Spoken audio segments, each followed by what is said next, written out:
Bonjour, je vous fais une petite vidéo parce que je suis bien placée pour en parler et que je ne risque absolument rien d'en parler. Donc, on va parler de choses qui fâchent. Allez, c'est parti. Bon, on va faire un petit make-up en même temps que ce sujet épineux.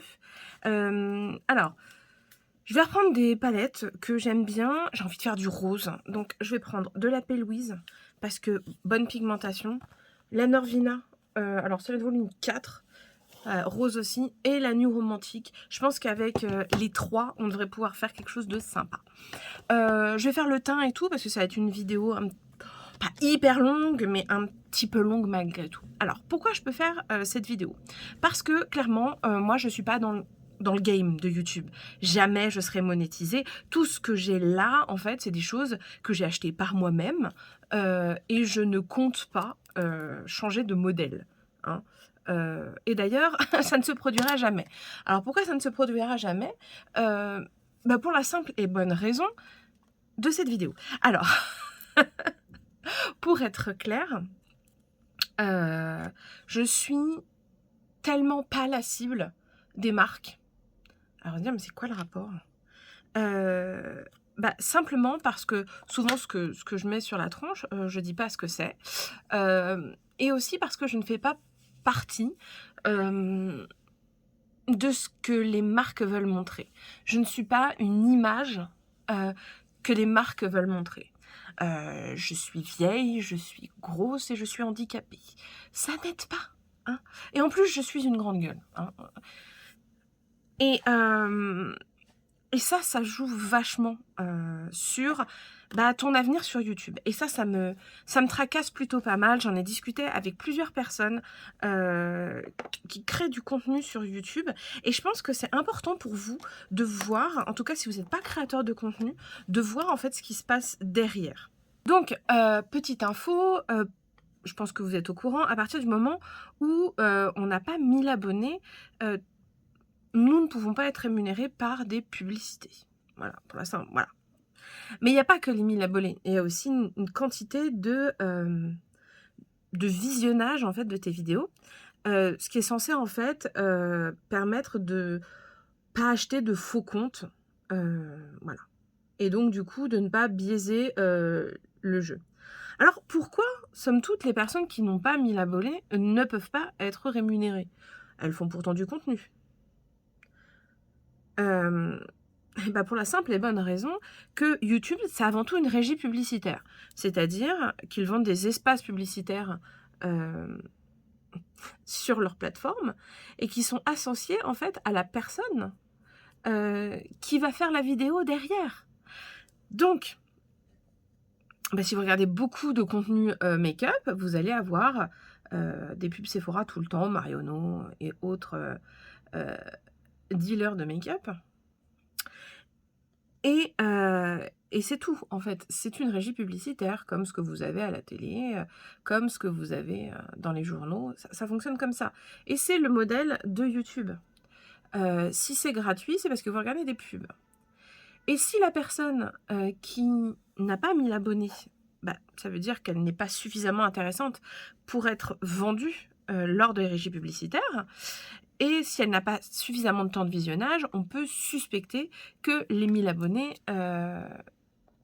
sont soit pas des vrais abonnés, soit que le contenu, effectivement, n'intéresse pas suffisamment, et donc on ne pourra pas mettre suffisamment de pubs sur cette personne, donc elle n'est pas rentable. Et du coup, nous ne sommes pas rémunérés pour le travail qu'on fait. C'est-à-dire pendant un temps important, plus ou moins important selon les personnes, on en reviendra, c'est du travail gratuit qu'on fournit. Et c'est quelque chose qui est couramment accepté. C'est-à-dire qu'à partir du moment où tu fais quelque chose que t'aimes, pourquoi tu serais rémunéré, hein? Tu le fais volontairement, on t'a pas mis le couteau sous la gorge. Finalement, ça te divertit. Et moi, j'ai envie de dire, ça me divertit. C'est pour ça que je ne m'engage en rien sur les délais des vidéos que je vais faire. Quand j'ai le moral, j'en fais. Quand j'ai pas le moral, j'en fais pas. Quand j'ai pas le temps, j'en fais pas. Quand j'ai du temps, j'en fais. Voilà. Parce que moi, il n'y a rien qui est attaché à tout ça. Et ça me donne une liberté qui est assez importante. Pourtant, je vous ai fait une vidéo il n'y a pas très longtemps, comme quoi j'ai fait faillite à cause du maquillage. Et c'est entièrement à cause de ce système-là. C'est-à-dire que quand tu regardes des vidéos, tu te rends compte que ce qui fait le plus de vues, ça va être les hauls et les déclutters. Voilà. Ou aussi les bad buzz, ce genre de choses. Ça marche aussi, hein. Après, on peut ne pas vouloir faire ce type de contenu pour pas pousser à la consommation, parce que on peut avoir des principes. On peut aimer le maquillage et avoir des principes. Alors, bien sûr, je n'oblige pas tout le monde à avoir mes principes. On est chacun libre de penser ce qu'on veut. Et j'en suis tout à fait consciente. Mais moi, mes principes, c'est pas forcément de pousser d'autres personnes qui sont peut-être comme moi vers la faillite. Simplement parce que elles ont envie de tester un produit. Alors, peut-être que toi, derrière ton écran, tu es en train de te dire « Mais moi, je ne suis pas comme ça, j'ai du recul, je suis pas complètement stupide. » C'est exactement ce que je me disais. Parce que je me rendais pas compte que je me faisais influencer. J'avais une certaine, comment dire? Pas confiance, mais je me disais, bah, c'est une influenceuse que j'aime bien, on a le même type de peau, si ça lui plaît, bah, potentiellement, ça peut être bien pour moi. Je suis en train de chercher des produits qui me conviennent. Surtout pour le teint, c'est assez délicat, je vous en ai déjà parlé. Voilà. Donc, je fonçais et je dépensais des sommes qui étaient totalement déraisonnables. En plus, j'avais tendance à acheter du neuf à l'époque. Bah, plus à l'époque que maintenant, on va dire. J'ai toujours été beaucoup de seconde main, hein, parce que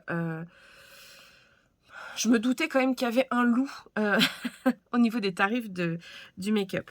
Parce que je suis issue de la chimie, hein, donc je sais combien coûtent les choses et les produits, parce que j'ai fait moi-même des commandes pour le labo.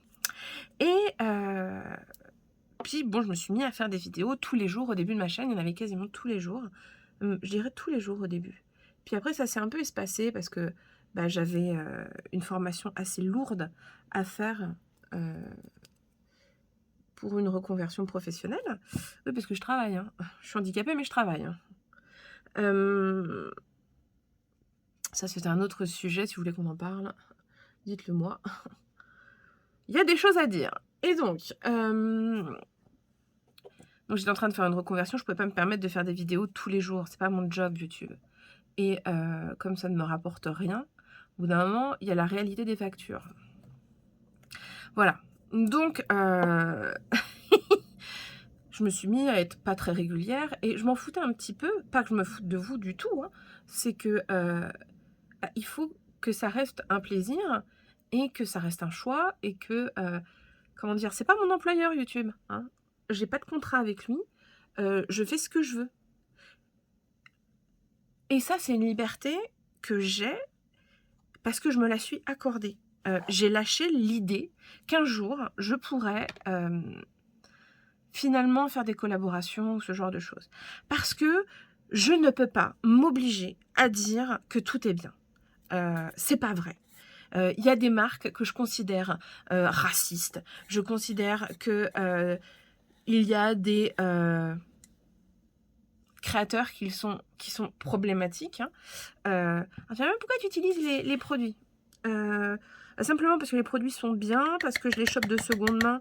Donc, je me dis que l'argent ne va pas directement au créateur et que finalement, ça permet à une personne qui a acheté de pouvoir s'en débarrasser. Et le produit me convient. Donc, en gros, on est un peu tous gagnants. Hein. Alors, sauf si cette personne s'acharne éternellement à racheter dans cette marque-là. Bon, bah là, j'ai envie de dire, mon raisonnement ne fonctionne pas. Mais j'essaye toujours de rester dans ça, c'est-à-dire apporter finalement le minimum d'argent aux gens que j'aime pas. Mais je le dis ouvertement que je les aime pas. J'essaie de pas leur faire de publicité, d'essayer de pas les taguer sur mes vidéos. Simplement pour respecter mes principes. Et soyons clairs, souvent les premières collaborations qui sont faites, ce sont avec des marques d'assez mauvaise facture. Hein. Quand on parle de Make-up Révolution, il y a personne qui me dit « Ah, Make-up Révolution, mais c'est trop trop bien !» Non, Non, en termes de qualité, ce n'est pas bien. À la rigueur, t'as pas beaucoup d'argent, tu veux commencer, va plutôt vers Essence et Catrice, c'est quand même plus intéressant. Voilà. Et encore, ça varie d'un produit à un autre, quoi. C'est difficile d'avoir un absolu. Voilà. Donc moi, je ne me vois pas, en fait, faire des collaborations où je n'aurais pas le droit de dire ce que je pense. Alors là, on va tout de suite me tomber dessus en disant oui, mais moi, je suis super sûre que telle créatrice, elle est sincère. Moi, j'ai essayé le produit, il me convient. Génial, grand bien te fasse. Si ça te convient, que c'est pas cher, bah, somme toute, t'as tout ce qu'il te faut. Tu mets pas ta situation financière en danger, tu peux profiter de produits qui te conviennent, bah, j'ai envie de dire cool. Mais est-ce que ça doit être un modèle systématique? C'est-à-dire que, bah oui, on va laisser dire les gens ce qu'ils veulent, et puis après, c'est un peu la roulette russe, quoi.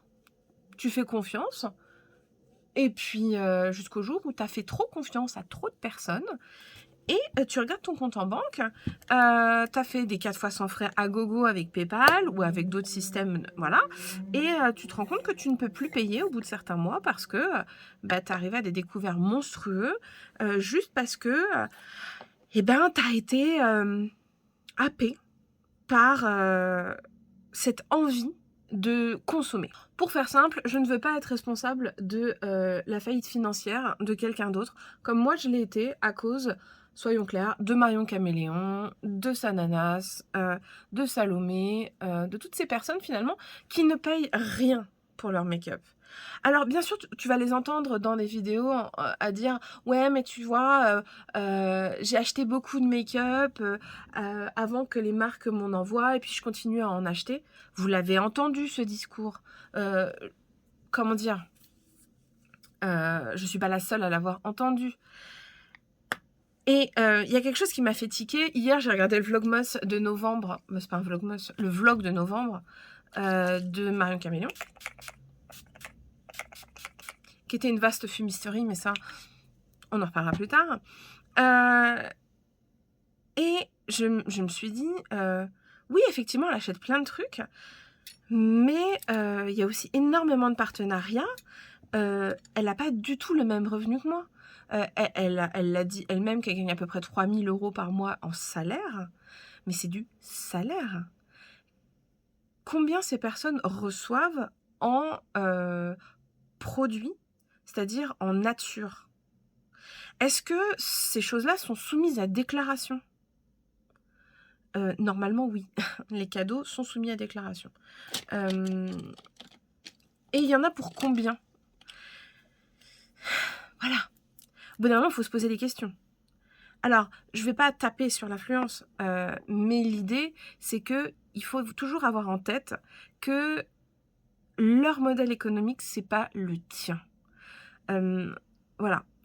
Et donc, je vais parler de personnes qui me ressemblent un petit peu plus, c'est-à-dire qui ont moins de 1000 abonnés et qui sont des travailleuses. Pourquoi j'ai principalement parlé des femmes? Parce que ça a une influence. Moi, quand je vois des jeunes femmes, des très jeunes femmes, se lancer dans le YouTube et consommer énormément de maquillage, je me dis que c'est un choix pas très très bon pour leur avenir. Alors pourquoi? Bah, simplement parce que les femmes sont moins payées que les hommes, voilà. Donc le fait de pouvoir être chez ses parents ou être, on va dire, dans une situation qui nous permet d'avoir cet argent disponible, en tout cas j'espère qu'elles ont cet argent disponible et que c'est pas des dettes qu'elles se font, le mettre dans le make-up, c'est pas un investissement. Pour la simple et bonne raison que le make-up, tu perds toujours quand tu le revends. C'est pas quelque chose qui va prendre de la valeur, et des fois tu vas juste pas réussir à le revendre. Donc ce n'est pas un investissement. D'ailleurs, je vous conseille de suivre un très bon compte quand on est une femme. Ça s'appelle Plan Cash, qui donne de très bons conseils d'investissement quand on est une femme, et justement arrêter de négliger ce côté investissement parce que c'est important pour votre avenir, pour votre indépendance. Alors,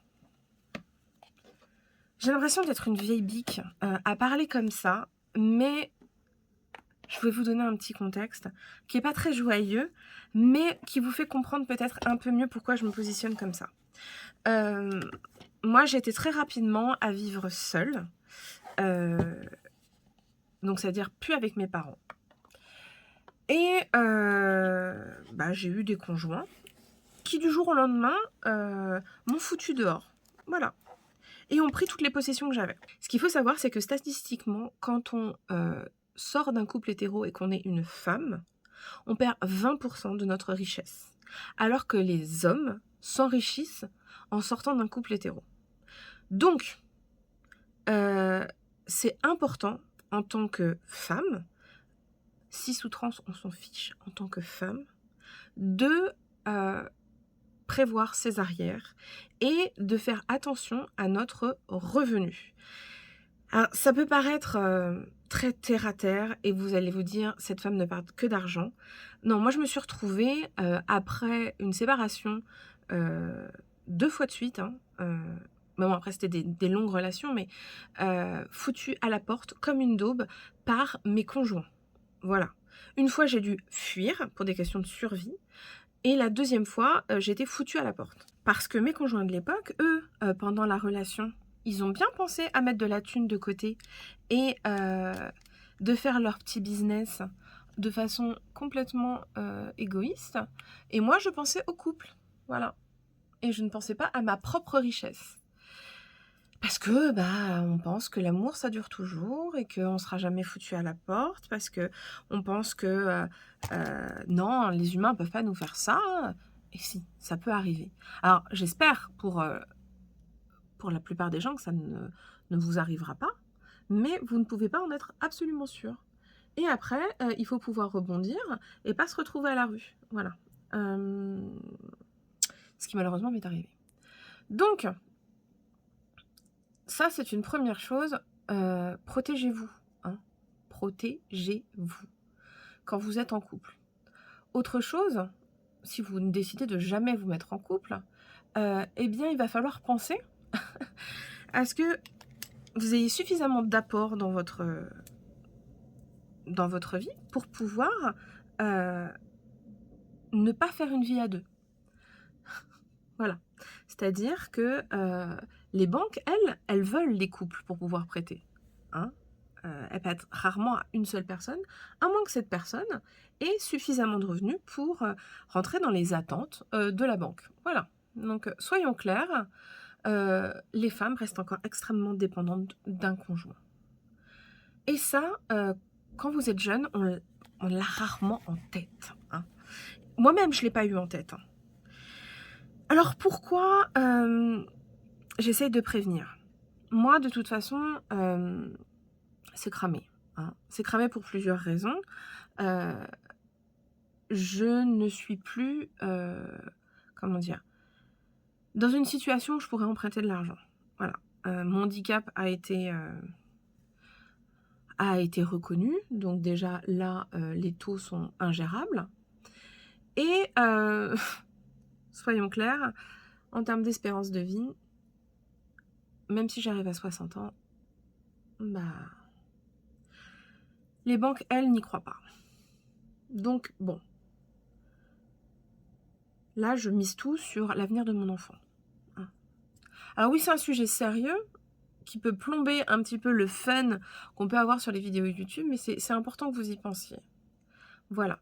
Donc franchement, ne vous mettez pas dans une situation merdique, heu, pour du make-up et surtout, heu, le job maintenant des influenceuses, on ne dit plus créateurs de contenu, des influenceuses et des influenceurs make-up, c'est de travailler pour des marques pour que vous achetiez. Ce sont, finalement des vendeurs 2.0, même si vous en avez conscience, eh bien, ça crée quand même un désir et ce désir, il est hyper dangereux dans le sens où, il y a un certain lien de confiance avec, le ou la youtubeuse. Sauf que c'est le ou la youtubeuse, eux-mêmes ont une pression qui est assez conséquente. Là, je vais attaquer dans du P. Louise, donc on est vraiment sur une autre pigmentation. Moi, j'aime bien. C'est un bon achat. Mais je veux pas vous influencer. Voilà.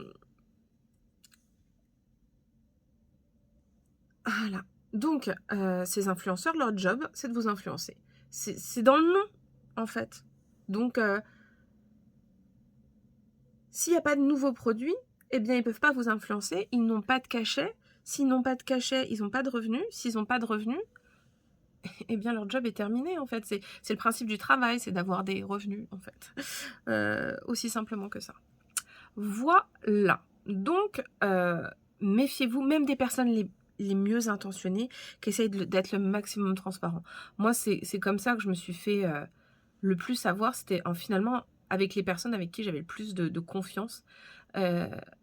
Et c'est hyper chiant, parce que tu n'arrives même pas à leur en vouloir. Parce que c'est toi qui as fait l'acte d'achat, en fait. Et bah voilà, tu te sens con.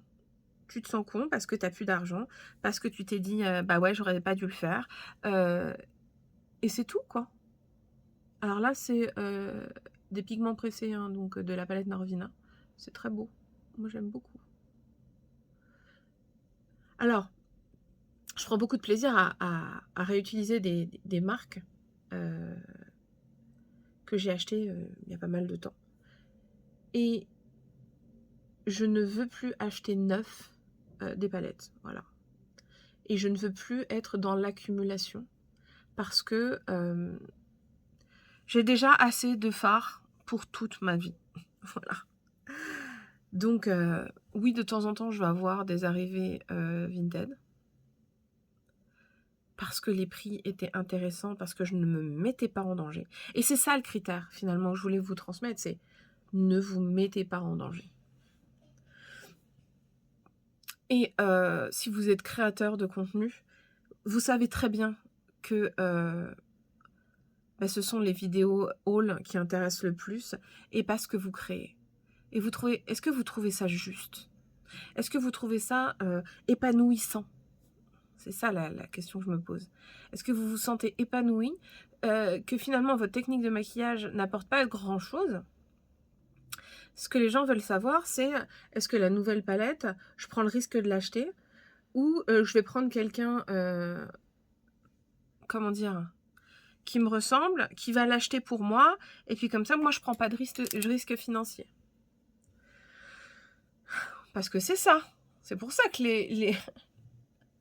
les vidéos haul fonctionnent bien.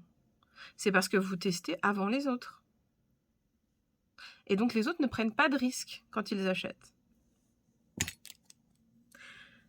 Parce qu'ils ont regardé plein de vidéos, ils se sont dit, ouais, là, ça vaut le coup. Ou non, là, ça vaut pas le coup. Mais les personnes qui ont acheté toutes les semaines, elles se retrouvent dans des situations, elles n'ont pas mis d'argent de côté, voire elles se sont endettées. Et qu'est-ce qu'il leur reste? Des palettes, voilà. Et si malheureusement ces personnes n'arrivent pas au fameux stade des 1000, elles ne seront jamais monétisées. Et ça, c'est problématique, parce que elles n'intéresseront pas les marques, donc elles ne pourront pas financer finalement cette consommation effrénée de palettes. Et au bout d'un moment, l'histoire va s'arrêter tout simplement. En tout cas, j'espère que pour ces personnes, elles arriveront à s'arrêter avant d'atteindre la banqueroute qui les mettra dans une situation catastrophique. Alors, est-ce que j'en veux à certaines créatrices de finalement dire du bien des marques alors qu'elles n'en pensent pas du tout? Alors, pourquoi je me pose cette question? Parce que je suis une accro de Vinted. Et sur Vinted, je vois énormément de coffrets PR. C'est-à-dire que c'est des coffrets que les influenceurs reçoivent, testent et revendent. Donc en fait, quand ils vous disent que le produit est merveilleux, ils ne le gardent même pas. Ça vous pose pas problème en fait? Que ce soit tellement merveilleux qu'il n'y ait eu qu'une seule utilisation? Moi, je sais pas, ça me gêne. Après, je fais que de lever des questions, hein. C'est vous qui répondez, c'est votre contexte qui définit finalement si vous pouvez ou pas vous permettre ce type de comportement. Voilà. Mais être raisonnable, ça devient un impératif. En tout cas, quand on a mon âge, c'en est un. Après, j'ai envie de dire, ce n'est que mon avis. Et soyons clairs, un avis n'a aucune valeur. C'est une opinion, c'est pas un fait. Des statistiques, ça commence à être déjà un peu plus fondé. Maintenant, regardez le nombre de comptes qui sont à moins de 1000 et vous trouvez leur contenu super intéressant et pourtant l'algorithme ne les propose jamais. Quelle est la différence avec les autres? Voilà. C'est la grande question. Alors, là, ce que je vais dire, c'est entièrement de la conjecture. C'est-à-dire, je ne sais pas si c'est vrai ou si c'est faux, c'est entièrement une opinion. Mais le point commun que j'ai vu entre toutes les personnes qui passaient en fait les 1000, c'était des gens qui consommaient énormément de maquillage, qui ne disaient jamais du mal d'un produit. Et qui finalement arrivaient à devenir de bons ambassadeurs pour les marques. Et là, à partir de ce moment-là, la marque a tout intérêt à mettre en avant ce créateur sur les autres réseaux sociaux, que YouTube, je veux dire. Et donc, ça fait venir des abonnés. La marque, il trouve tout à fait son compte parce qu'il y aura plus de vues sur les vidéos, il y aura plus d'abonnés, et ça fait un effet de boule de neige. Donc du coup, il y a d'autres marques qui viennent.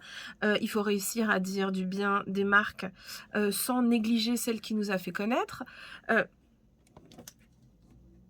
Voilà. Si vous êtes prêt à faire ça, go. Par contre, il faut que je vous rappelle aussi un petit truc. Si vous faites partie d'une minorité, si vous ne faites pas partie des grands clichés de ce qui est la mode et des canons de beauté, ou si vous n'avez pas un style absolument extraordinaire, aucune marque voudra travailler avec vous. C'est du marketing. Ça n'a rien de, comment dire, personnel, j'ai envie de dire. C'est vraiment, voilà, est-ce que cette personne, elle est bankable ou pas? Et si vous faites partie du ou pas, même si vous faites de la très bonne qualité de contenu, ça ne marchera pas. Voilà. C'est triste, parce que moi, ce que j'aime, c'est la qualité du contenu, en fait. C'est ce plaisir de voir une personne qui a eu la super bonne idée, qui fait des make-up hyper intéressants ou qui prend, on va dire, le parti de créer un personnage, de parler de make-up différemment. Et j'en connais plein des gens qui sont exceptionnels comme ça, mais qui dépassent jamais les 1000 abonnés. Parce que soit ils sont pas prêts à vendre leur âme à une marque, soit ils font partie des gens qui sont discriminés par la société. Voilà. Donc je pense aux personnes racisées, je pense aux personnes obèses, je pense aux personnes qui ont un handicap, je pense voilà, à tout ça. À toutes ces catégories-là. Et c'est pas hyper rigolo comme vidéo, mais c'est vraiment une vidéo que je voulais pour vous protégiez. Et surtout les créateurs de contenu qui ont des petites chaînes. Ne vous mettez pas dans l'embarras pour, on va dire, attirer des sociétés qui finalement vous mettront peut-être dans une situation où vous vous sentez mal à l'aise, où vous vous sentez redevable, où vous ne pourrez plus dire ce que vous voulez parce qu'il y a un contrat, parce que vous allez devenir un freelance pour cette société. Alors, vous pouvez être prêt à le faire, et je ne vous juge pas. Hein. Je ne suis pas dans le jugement, clairement pas. Maintenant, il faut vous dire aussi que votre comportement aura un effet sur les gens. que c'est pas gratuit. Que vous allez peut-être mettre des gens dans l'embarras financier parce que vous leur avez menti sur un produit, parce qu'une marque vous l'a demandé, parce qu'une marque vous a fait un brief. Voilà. Il faut se préparer mentalement à ça quand on veut devenir influenceuse beauté. Sachant que le modèle de l'influenceuse beauté commence à décliner fortement. Donc, est-ce qu'il y aura de la place pour tout le monde? Est-ce que vous serez suffisamment rémunéré? Est-ce que ça vaudra le coup, finalement? Je pose les questions, vous avez les réponses. Est-ce que j'incrimine les personnes qui le font? Ça dépend à quel niveau. Alors, j'avais souvent mis Marion Caméléon à part des autres influenceuses beauté parce que je me disais qu'elle était assez transparente sur ses revenus et que finalement, elle n'était pas toujours hyper, comment dire, hyper sympa avec les marques. Or, ça commence à changer. Et clairement, son dernier vlog, son dernier monthly vlog, je l'ai hyper mal vécu. C'est-à-dire que un truc qui est tourné sur une journée avec un code promo, ça sent tellement le contrat qui n'a pas pu être correctement honoré et qu'il faut se manier le derche pour que ce soit fait. Voilà. Et ça, c'est problématique, quoi. Bah, je sais pas, moi, je trouve ça problématique. Pardon. Moi, je trouve ça problématique. Je sais, je trouve ça problématique. Putain, j'en ai raté mon liner. Non, je déconne, je le rate tout le temps.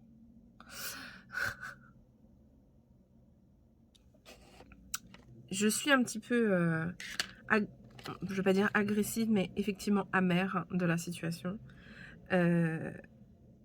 Parce que, bah, tout simplement, je vois ce qui est maintenant. Et je me suis sentie con d'être comme ça, de m'être fait avoir. Et je vois de plus en plus de créateurs de contenu se faire avoir de la même façon. Je vois de plus en plus de personnes, des consommateurs se faire avoir comme ça aussi. Rien qu'avec les journées gold de Sephora. Rien que quand je vois la réaction des gens, quand je leur dis le prix des cosmétiques et qu'on m'envoie des messages haineux en disant que je leur tue la vibe, que c'est vraiment pour dire du mal. Ou... Non, c'est vraiment pour... C'est pas pour dire du mal, c'est pour... Comment dire? Protéger les gens qui consomment. C'est-à-dire que non, on n'achète pas à n'importe quel prix. Surtout en période où là, on va être dans une situation de crise. Surtout dans une période où on est... on va dire, dans une problématique de surconsommation. Est-ce qu'on va se faire tondre la laine sur le dos par des marques éternellement? Voilà. C'est une vraie question, en fait. C'est pas de la méchanceté. C'est juste avoir une conscience du monde qui nous entoure, en fait. Alors, ne me faites pas dire ce que j'ai pas dit. C'est pas parce que vous vous êtes pas posé la question avant que je vous considère comme des gens complètement irresponsables. Non. Moi, j'ai 40 piges. Je suis issue d'un milieu très militant. Et je me suis quand même fait avoir. Bon, voilà. Soyons clairs. Hein? Mais oui, effectivement, je considère que le monde de la beauté, c'est un monde qui n'est pas respectueux, quoi. Ni de ses clients, ni